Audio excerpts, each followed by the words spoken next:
Ce tabouret au nom de jouet, dont la forme rappelle celle des sabliers, est piqueté de taches de couleur.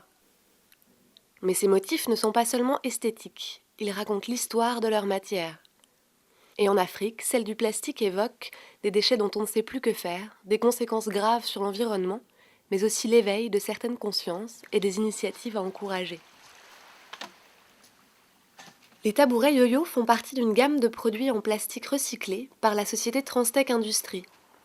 Concerné par la menace de pollution grandissante, Éric Girardon et son équipe ont cherché et développé, grâce à la technique du rotomoulage, un moyen de réutiliser une matière particulièrement nocive.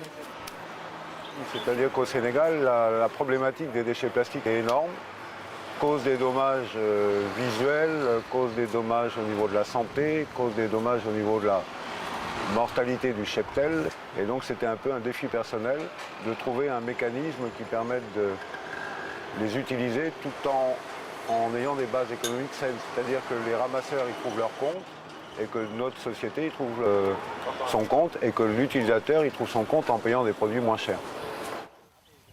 Au Sénégal, les déchets plastiques constituent une véritable menace écologique.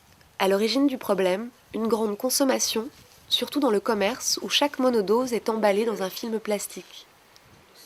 Mais ce sont les sachets, ou mbous en langage wolof, qui restent le fléau le plus visible. De mauvaise qualité, distribués systématiquement et pour un usage unique, ces sachets n'ont pas la moindre valeur aux yeux de la population. L'impact sur l'environnement se mesure à plusieurs niveaux.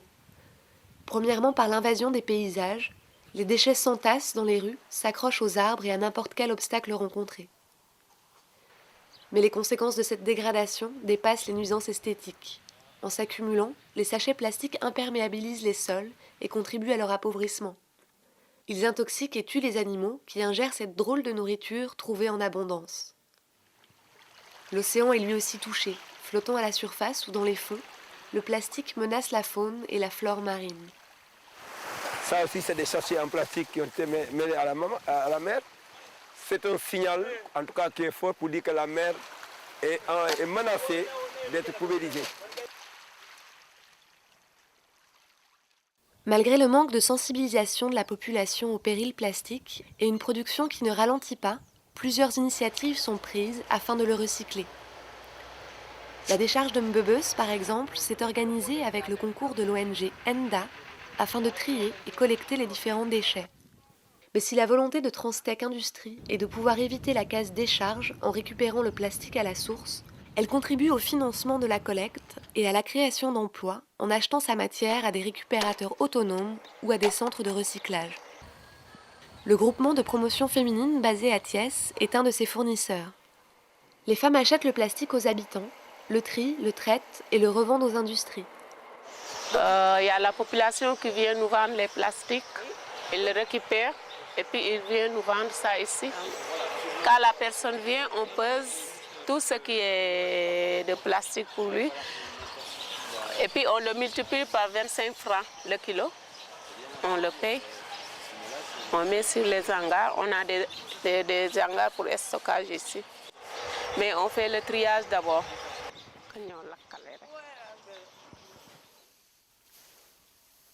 Transtech achète le plastique déjà broyé ou tel que les récupérateurs l'ont trouvé. C'est alors au centre de broyage de la société que le plastique est transformé en copeaux, lavé, puis traité.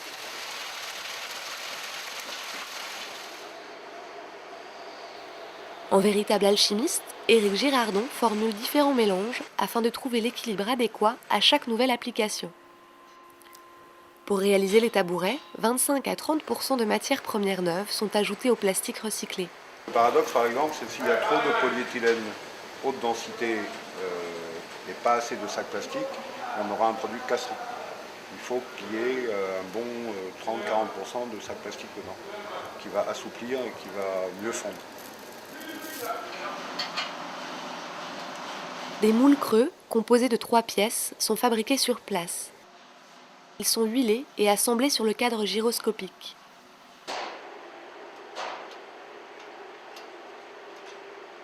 Le mélange est ensuite versé dans le moule et l'ensemble est enfourné. La matière fond et se répand sur les parois du moule, qui sera ensuite refroidi puis démoulé.